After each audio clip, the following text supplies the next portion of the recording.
of today's lecture is SahajaYoga. It was delivered on 19th November 1973.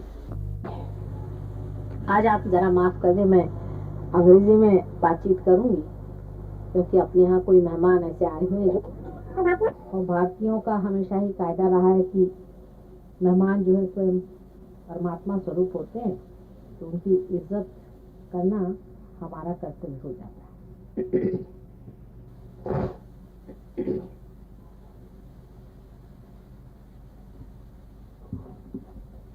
कल आपसे जो बातचीत कुंडलिनी की थी, उसके बाद आज दूसरा विषय ले रहे हैं। Yesterday I discussed the existence of Kundalini, your divine mother in your being, which is born with you. Every time you take birth, it is with you which records all that you are.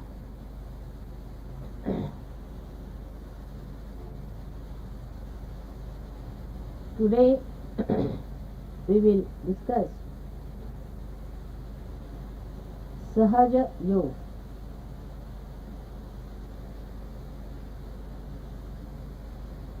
This is the name I have given, as people call it, but actually it is not my name.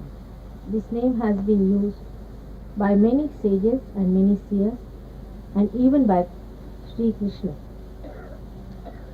Sahaja is a Sanskrit word which means Saha is with, Ja means born. Yog has two meanings. Yog means union. It is the union, or we can call it reunion. And also it has another meaning. Yog means death. An expert is deft in his job. It also means kaushalam, as they call it. But real meaning of yoga is that after the reunion with the all-pervading power, with your own awareness, you become deft in the art of religion. This is the real religion of yoga. And there are various schools of yogas. For example, there is Patanjali Yoga, which discusses and explains how you can build up a mental and a physical side of your life. There is Sankhya Yoga and various yogas which are described by different seers and philosophers.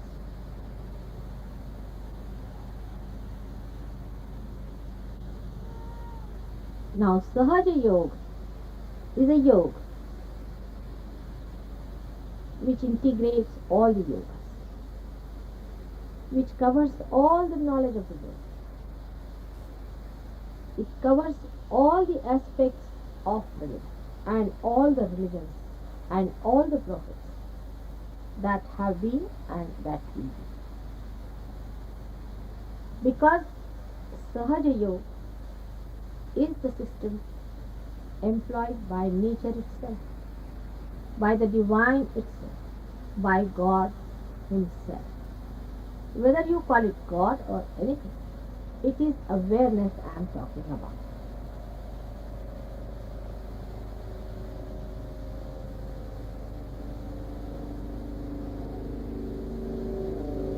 Whatever is living, as you have seen, lives by itself, spontaneously, grows by itself. No amount of effort can make a seed grow. You may stand on your head, you may do Patanjali Yoga, you may read Sankhya Yoga, you may read any yoga whatsoever. Nothing can manifest if it is living without the spontaneity of awareness. Actually, human beings do not do anything that is living. They do everything that is dead. That is, when we change the forms of dead from one to another, we say we have created matter. We have not. Matter exists, we just change the forms. Sometimes we get a thought from within, spontaneously, and we note it down. We think we have done it. It is not so. It has come to you from somewhere which you have just noted down. What human beings can do is to read some books and reproduce them. But if they have to produce anything original, they have to depend on the spontaneity of their awareness. The more you are aware, the more you are spontaneous.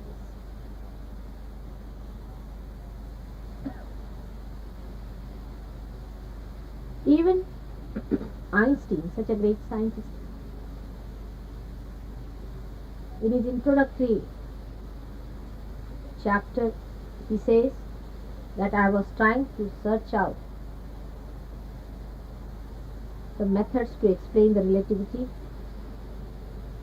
and the hypothesis that I was carrying on. I was so very tired that I gave it up. And I was sitting in a garden playing with soap bubbles. Now this is his sentence. Then suddenly from somewhere unknown, the theory of relativity dawned upon me. Mark the word dawned. It just comes. You cannot achieve it.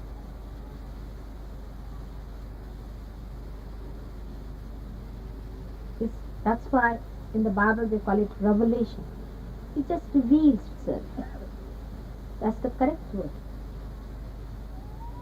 So even whatever abstract we try to communicate to human beings, which is living,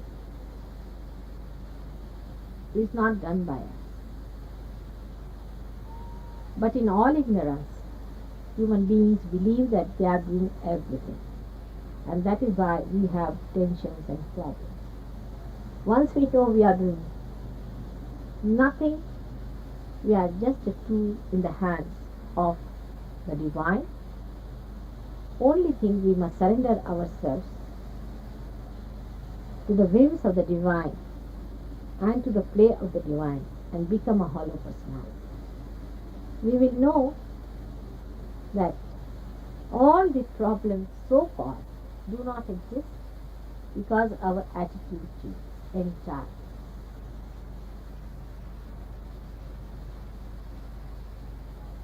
Psychologists have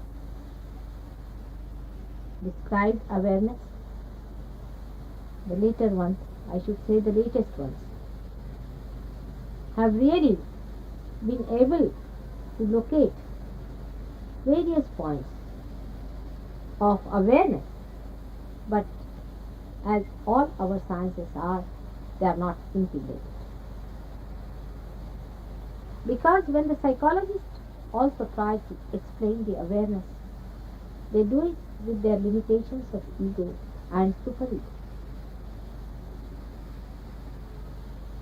For example, I want to explain about this hall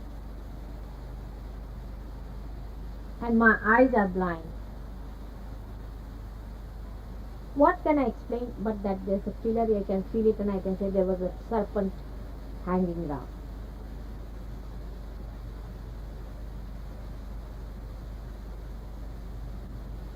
Yogis also have described about their experiences in the same manner. Their knowledge, I do not think, has been so complete to explain all the aspects of awareness, and half knowledge is the most dangerous. That is why certain yogis like Patanjali prescribe that you must do yoga, and with yoga you can achieve good health. But they did not know what are the effects. of these yogasanas on the kundalini and on the achievement of self-realization. Actually, human being is one identity, and every scientist and a seer and a psychologist are seeing them in different angles, and they have not been able to put them together, nor have they been able to keep their vision that wide as to see that after all the ultimate aim of a human being is self-realization. All these sciences must lead to self-realization.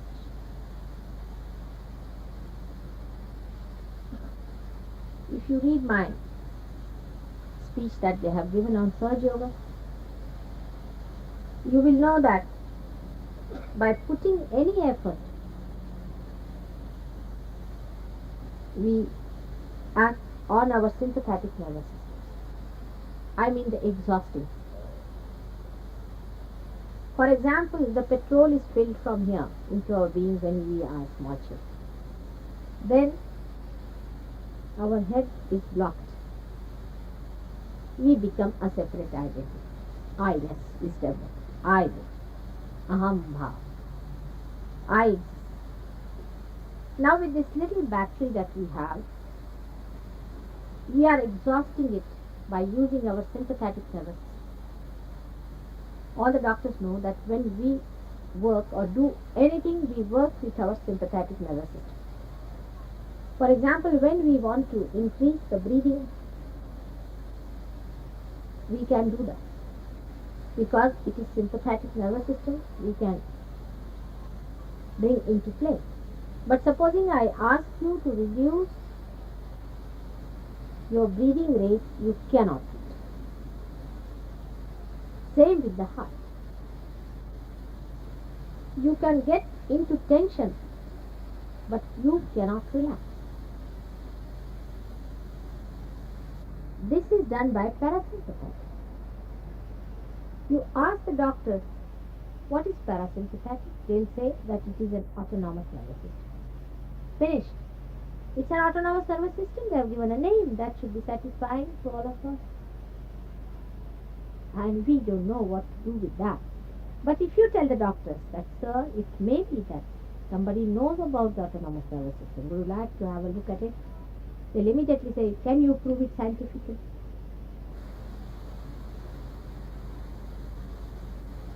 It can be proved scientifically if people are willing to sit down and listen.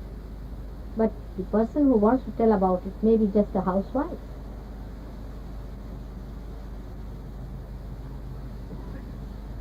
It is absolutely scientific that parasympathetic nervous system can be controlled by human beings themselves.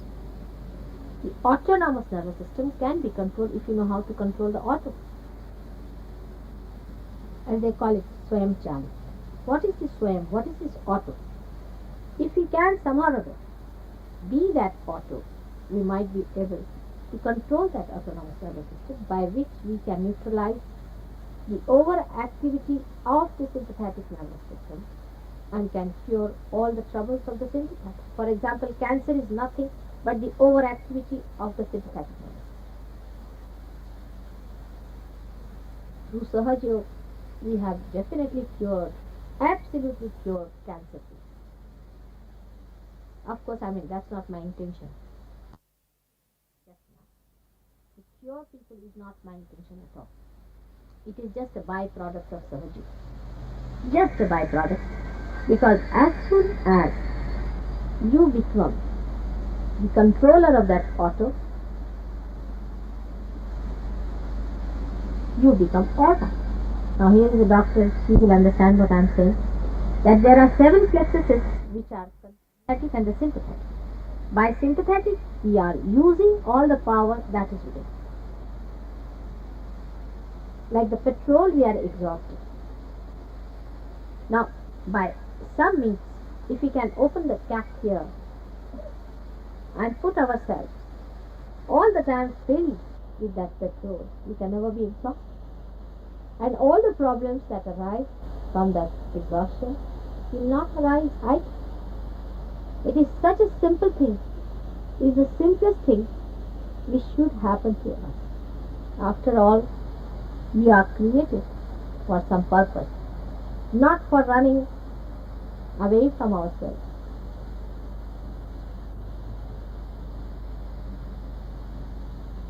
We are not created to hate ourselves. We are created to know ourselves, the self which is nothing but complete integration of beauty, love and knowledge. And knowledge that I cannot tell you what it means. It cannot be defined. All the knowledge of the world comes from that ocean. All the beauty of the world manifests from that beauty. All the love that we have had glimpses are just nothing but the few showers of that ocean.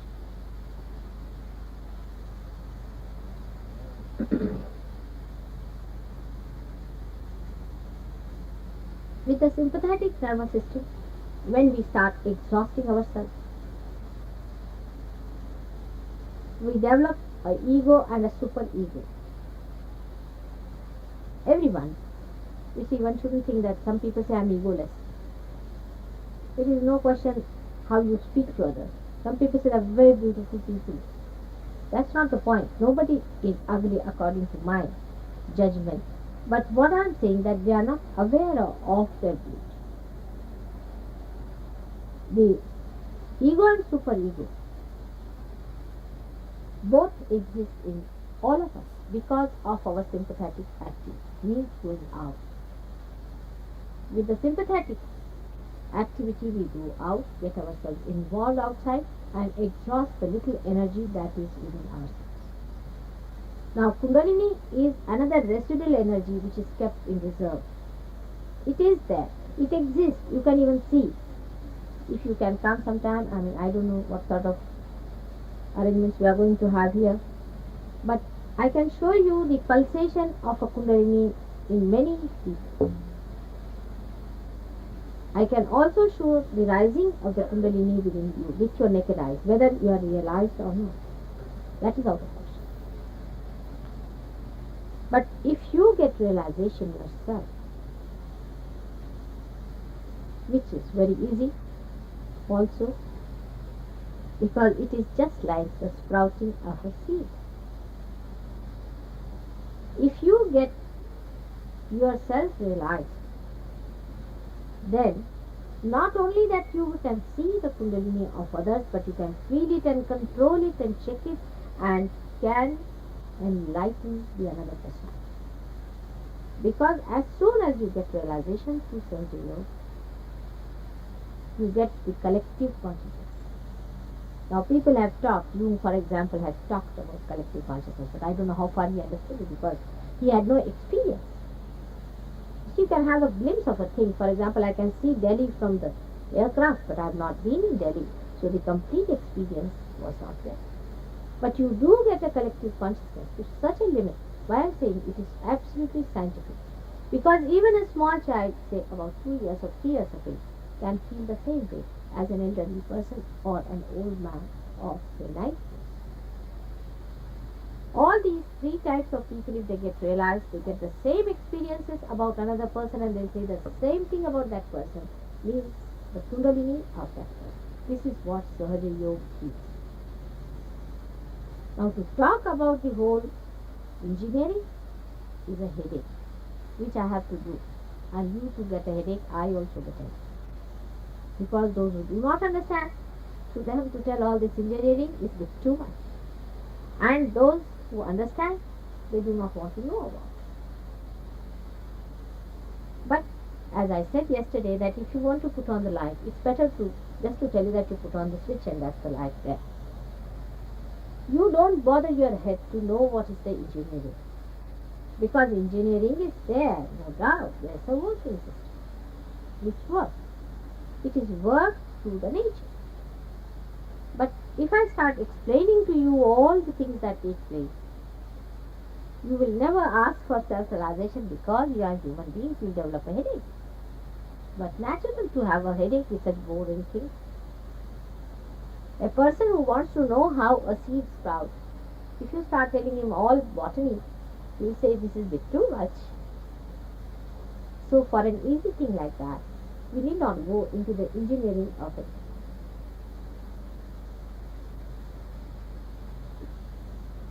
It is a very, very simple thing.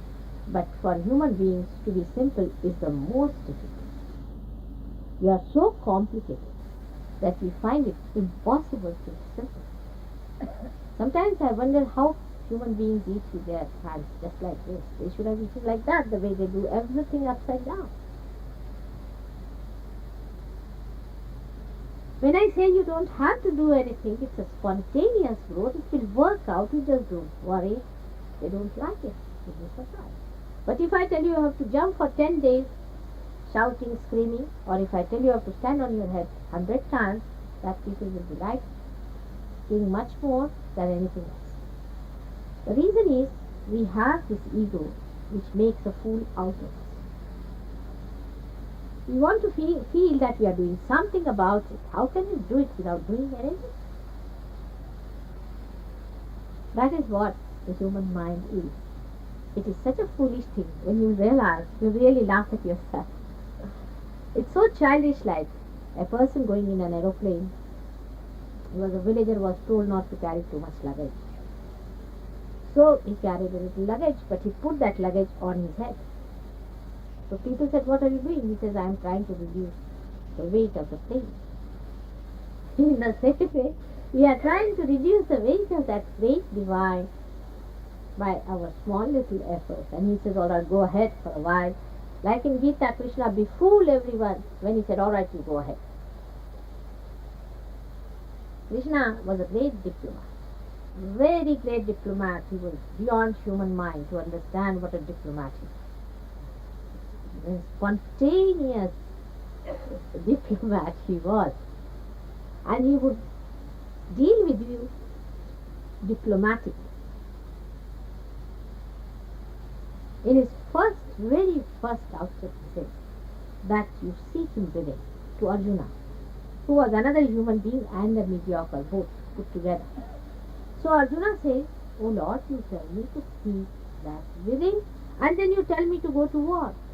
What Krishna meant was that you become a witness of the play of the divine, whether you are in the war or in the house or in the jungle, then it's just the same. But when Arjuna put such a question,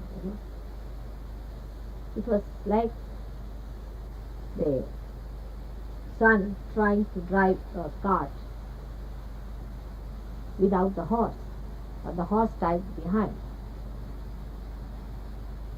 So the father says, all right, go ahead, my child, go on beating the cart. You'll reach there one day. Definitely you are going to reach. So Krishna has put such absurd conditions which no human mind has been able to see. It shocks me the most. First of his condition was that whatever work you are going to do or karmas you are going to do, put the fruit of that on the Lord is an absurd thing. You just can't do it. Whatever work you are going to do, here you think you are going to do it. You don't feel that it is happening or working, you think that you are doing it. You put the fruit of that at the feet of the Lord is an absurd condition. It cannot be. It is just like, as I told you, the horse is behind the cart. So he said, let them go ahead with this. And I was surprised to see people have written books after books, or bhashas after bhasha. They give lectures after lectures on this point, that you must put the fruit of your karma at the feet of the Lord. And some of them believe also that they are doing this work. None of them are doing it, I must say. In ignorance, you might say, or might be that you are just teaching yourself. But the difference is I am a mother. So I have to tell you that. Then see the another absurd statement he has made. How he has tried to befool you. It's very interesting, you know. The way Krishna has befooled you all these ages, and we have been befooled. Everyone had their own style. Christ had his own, and Krishna had his own. So for bhakti, he says, for worshipping God, Krishna says you do bhakti, you must do bhakti. But do ananya bhakti. Now this ananya is a very wonderful word. When you worship him, ananya. Ananya means when there is not the other, when you have become one. Ananya. When you are one, why should you do bhakti? When the drop becomes the sea, what bhakti is he going to do? To whom to worship? You yourself become that. Then where are you going to do the bhakti, the worship? Nobody has felt the absurdity of this kind of a bhakti. He says that first of all, the word ananya is to be used. That is, ananya means you should become one. That is when you become completely self-realized. It means that once you are completely self-realized, then what bhakti are you going to do? Understand? If you see, the whole thing is nothing but a complete diplomacy of Sri Krishna, who was a spontaneously diplomat. His diplomacy, if our diplomats learn, all our problems will be solved. Make fool of everyone and make them understand that this is all absurd, so they come back to the real. It is like saying that you have to be on your inner thread or on the sutra, as they call it. But you can go about, but you have to be on the sutra. So how can that? It is an absurd thing. It could be something like that I sit here and go about in Delhi.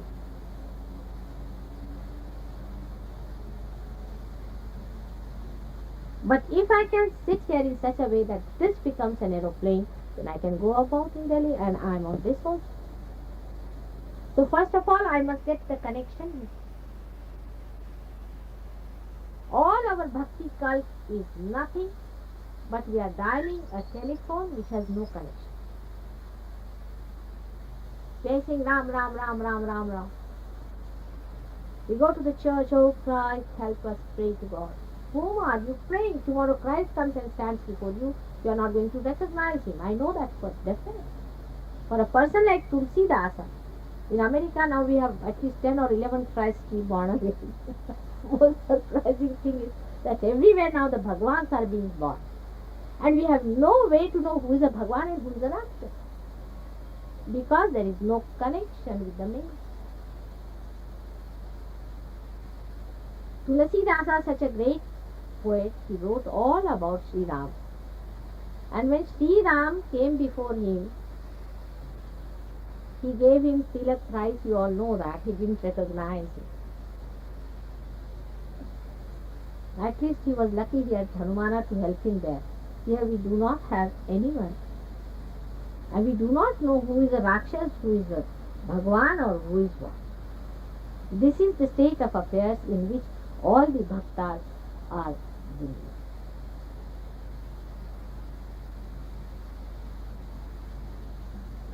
With this kind of thing, when I talk of spontaneous growth of your awareness, it is hard to believe for people.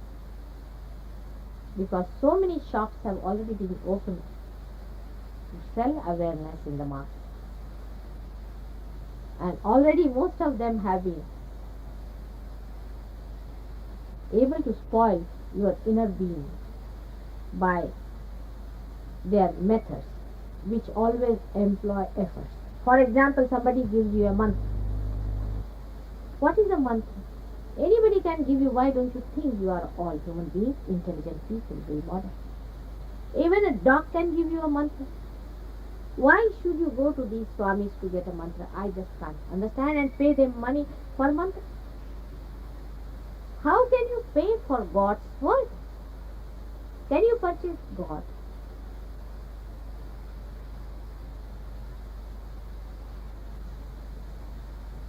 They are testing our intelligence value. We are tested. Let us know that divine has no interest whatsoever in your material gain.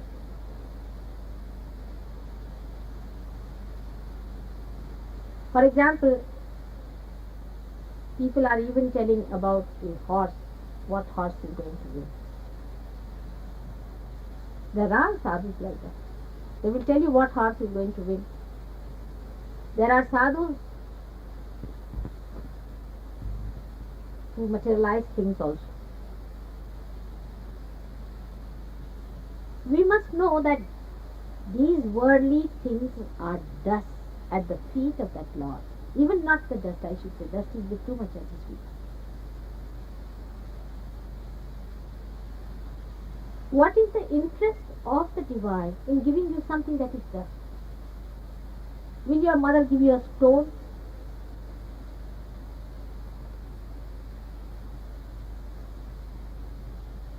Because you are materialistic, that's why this is a testing of your materialistic temper. All falsehood has become reality to us, and reality has become extinguished. I mean, we cannot feel the reality. We are born nothing but human beings. That you know very well. I mean, we all know this fact and truth. But we are never human beings. We are either Americans, we are English or Indians. We belong to this cult or that cult, or to this place or to that place. We are known by this name or that name. We are officers or we are ministers or we are some executives or something like that. But we are never ourselves. All this is such a falsehood that has been come on us, and all the time we are trying to preserve that falsehood and cling on. Our materialism is tested by divine, and so those people who get entangled with such horrible experiments of these, I should say, very dangerous people, are really the people who are seeking materialism, or maybe that these people are clever enough to find out what are your weaknesses. In my search in the beginning to work out SahajaYoga on people, I have met many of these sadhus. And some people says I was shocked the way they are planning out. In one case, he said this is a spontaneous thing we are going to work out, and big things he was talking about. He is a very well read man, he talks very well. He can give a very big lecture, he can make you dance, he can do whatever he can. This is all nothing but the play of the sympathetic nerve. But the way he had planned money, it was just like a business. He studied what are the weaknesses of human beings. 1, 2, 3, 4, 5. Then he took all the rich men and all the powerful men of Bombay and of Delhi and of Calcutta, of Madras, of America and all these places. Sorted them out. Then he found out how to exploit their weakness. Then he found out how to place them in different categories and what is the way to approach them and entice them and please them completely, and then to leave them behind without a scratch on them. Wonderful chiefs are born as gods. This is a Kali Yuga. But in this, SahajaYoga is the only way to know who is a chief and who is a realized person. You know that the whole world is made out of vibrations. And there are vibrations which are working the whole creation of the universe and the whole creation of a human being and the creation of his mind. And the complete plan is to make this beautiful thing as human being, and then to put this human being in connection with the mains to record, to see, and visualize the play of the divine. The divine is a power which is abstract, which has no form, but it can think, it can plan, it can know, it can feel, it can create, it knows beauty, it understands. Every detail of the working of the living things is done through the understanding of that divine power.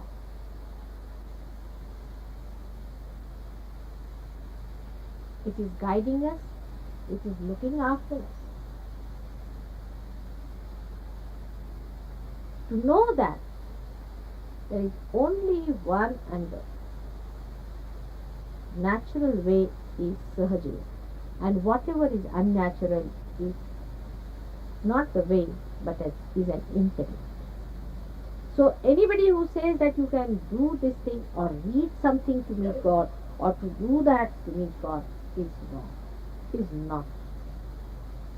It is such a powerful magnet that a little magnet of yours cannot do anything whatsoever to attract that power. What you can do is just to give up this little that in you and become one with it and have the whole of it flowing through you and working. Whatever I am telling you is not a new thing.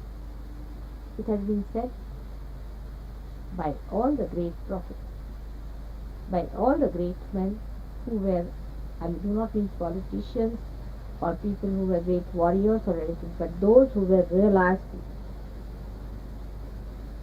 All of them have said the same thing, but in a different way. This is the age of science. That's why I am telling you scientifically the significance of your awareness and the significance of Kundalini.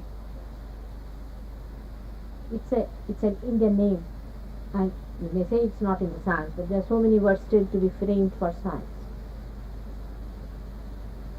But science as it is, whatever is today, is not the complete science. This fact that we must accept.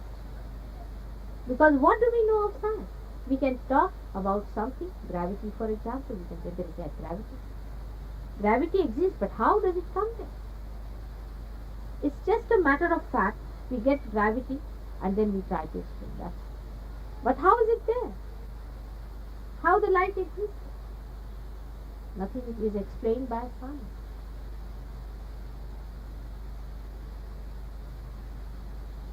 This is an experience of the unknown. To SahajaYoga, spontaneously you become one with that all-pervading power. But how are you to know that? That you have become. For example, you all are paying attention to me. But if I ask you, please pay attention to yourself, you cannot. See what a simple thing I am asking you for. You just can't do that. You cannot pay attention to yourself. And once you become one with yourself, you become one with everybody else, which can be felt with this experience, that you can feel the Kundalini of others. As they say, Sutra.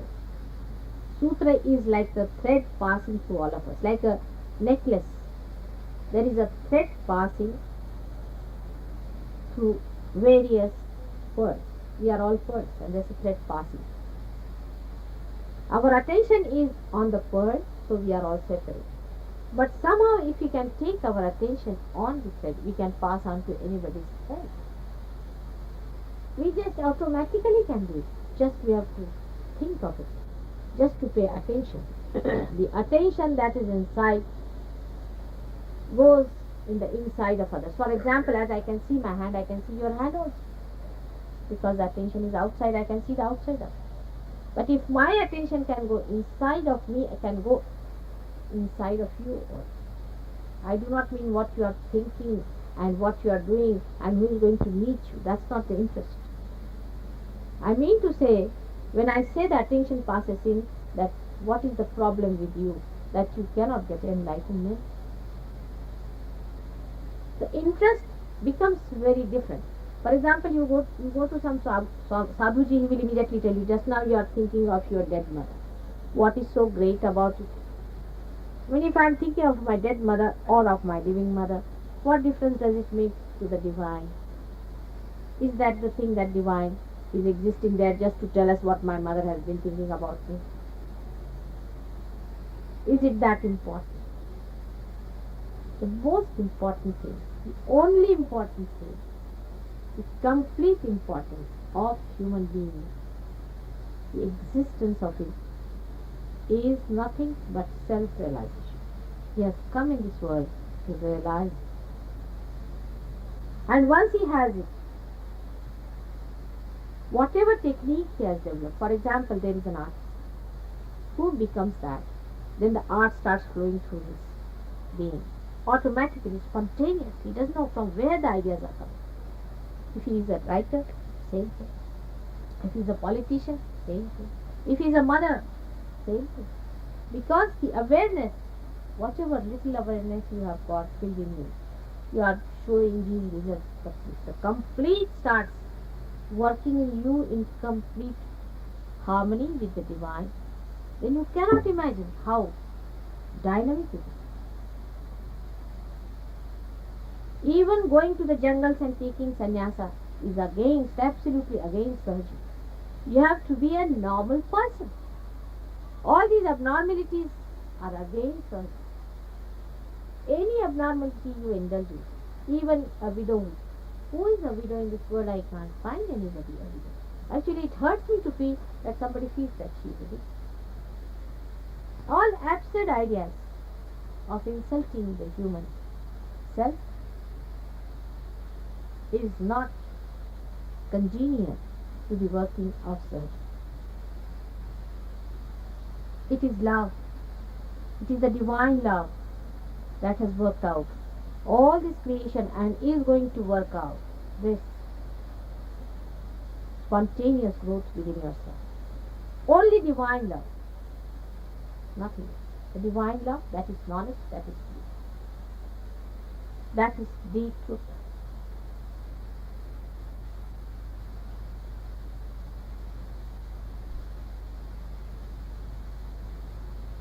This love is to be experienced.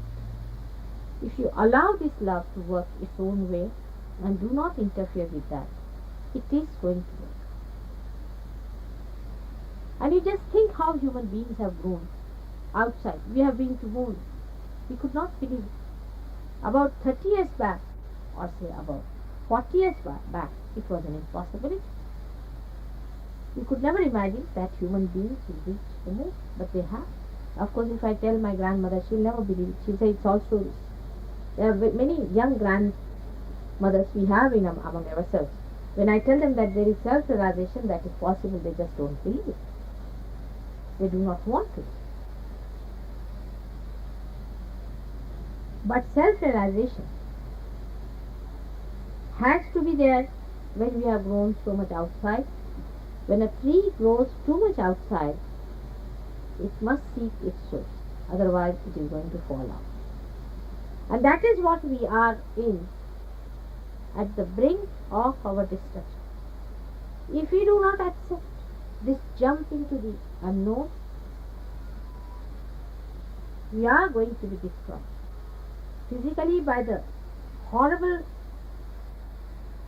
diseases like cancer, mentally by madness, and emotionally by loneliness.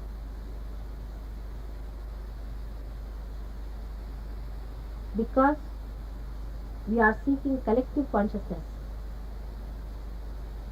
which, if we do not achieve, this loneliness is going to kill us. No matter how much you progress materially, human beings cannot be happy unless and until they get what they have been wanting. It's the eternal joy. We have been seeking nothing but that joy in all our searches: money, position, and even religion.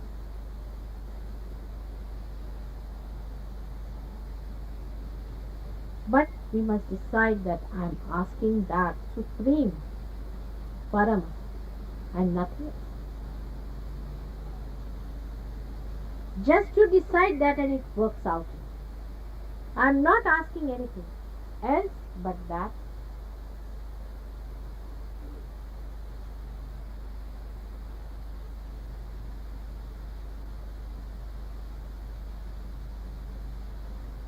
We'll have to go into meditation because all my talking is also talking and conditioning.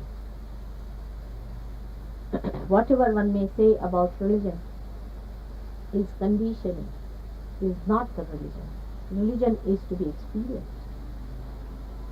So we all have to go into meditation. When I say go into meditation, again you mean effort. I do not mean that. It is a very simple thing that you have to do, is to put all your hands towards you.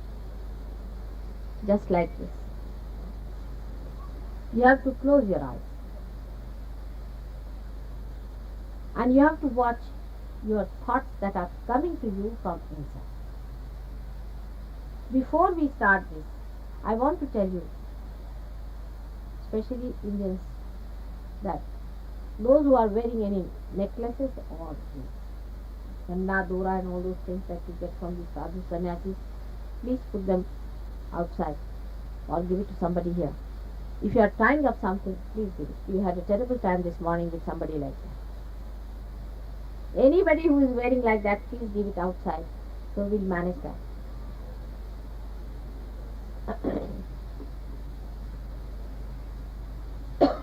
Right. उनके पास कम नहीं थी कुछ चीज नहीं.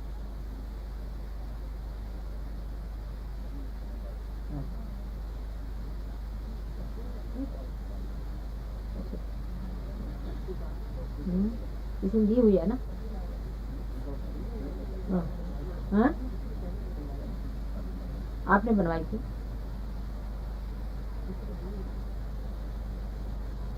इतना गड़बड़ इसमें नहीं है, लेकिन तो भी रहने दीजिए, यहीं पे मैं दे दूंगी आपको.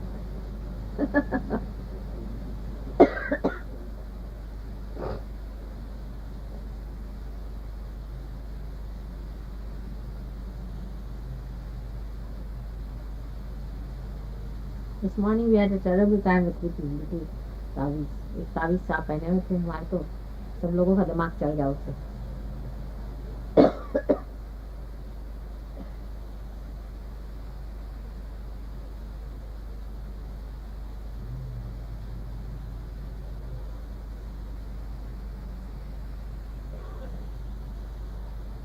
थोड़ी जगह बीच में होनी चाहिए, क्योंकि लोग जाएंगे ना देखने के लिए आपको. जरा आगे कुछ लोग आ गए ना, कुछ लोग बीच में जगह हो जाए, क्योंकि इनको चलने के लिए थोड़ी जगह हो जाए. बस जरा जरा सा अलग लगता है. थोड़े आप तरफ जाइए, इस तरफ में कुछ लोग तरफ.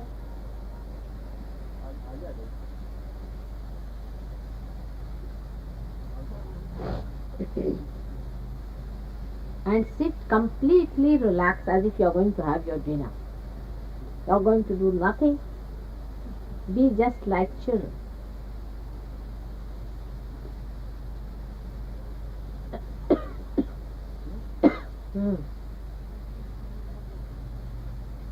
त्याला असं करा, थोडंसं एक भांड्यात पाणी मागून घ्या, व्हायब्रेट करून त्याच्यात ठेवून द्या, म्हणजे तिकडे निदान बसले राहतील तिकडे सगळे.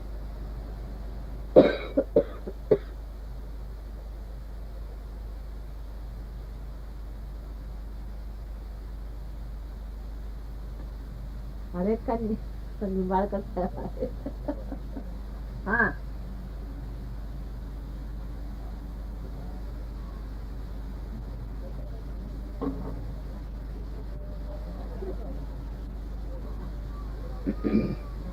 Yesterday was a very great experience because we had very few people, about 30 people, and about 18 people got their realization. It's a very great day for us.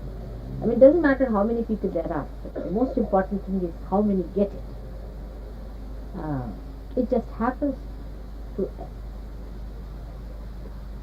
and we cannot say that it will happen. It just happens. You have to put your hand towards it. सब ऐसे हाथ में. And You just listen to me before closing your eyes. This is just like putting up an antenna. That's all to receive that.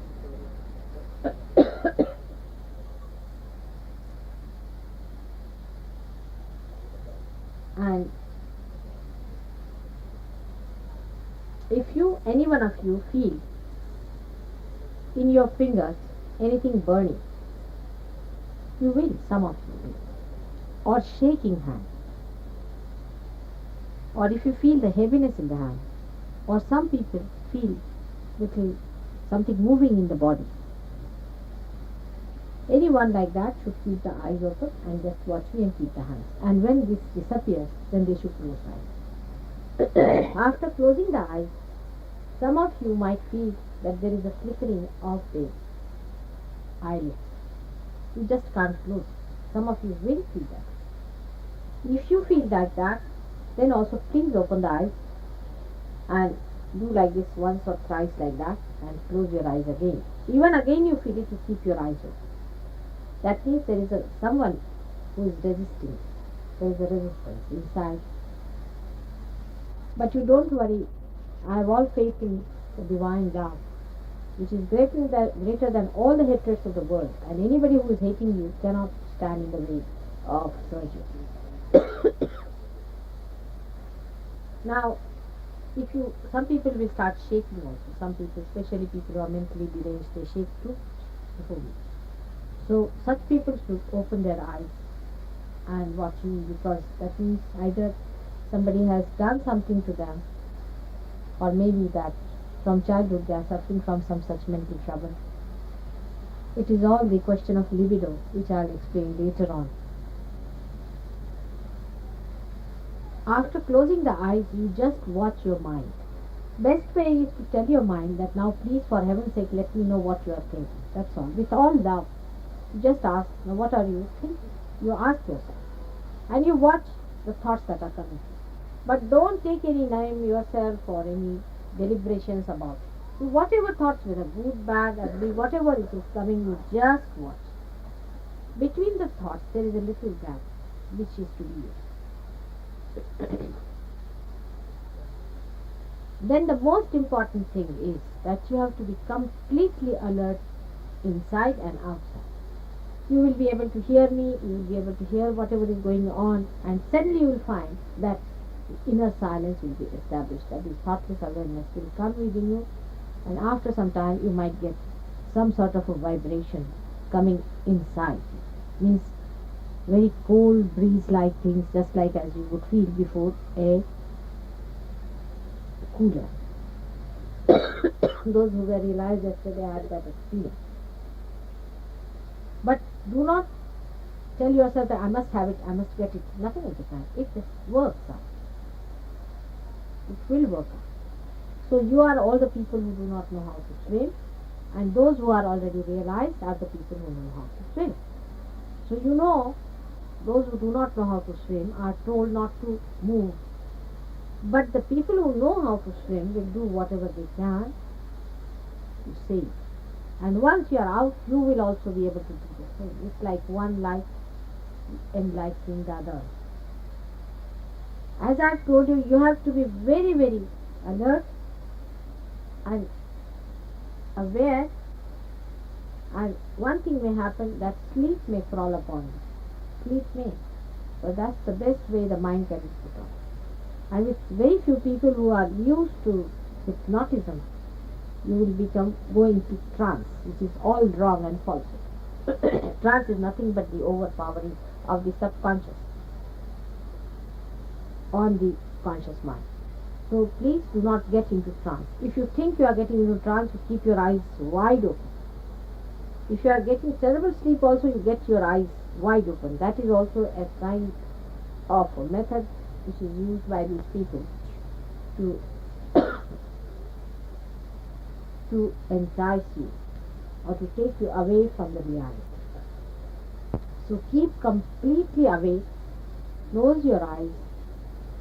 If you can, properly close your eyes and watch yourself inside, means watch your thoughts as they are coming to you. It's a very simple thing. And if possible, you can just put little attention here, not concentration part of it, but just attention as you pay attention to your home or something sitting down here. Just whatever is happening, you just see. That would help. And do nothing else. Breathing has to be absolutely normal.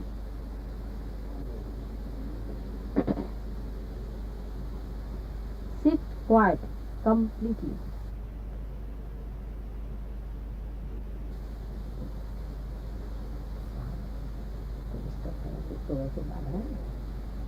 माझं काय म्हणे खाना बंधन झाला इकडे बसता नाही तर सगळ्यांना डिस्टर्ब होतं काही झालं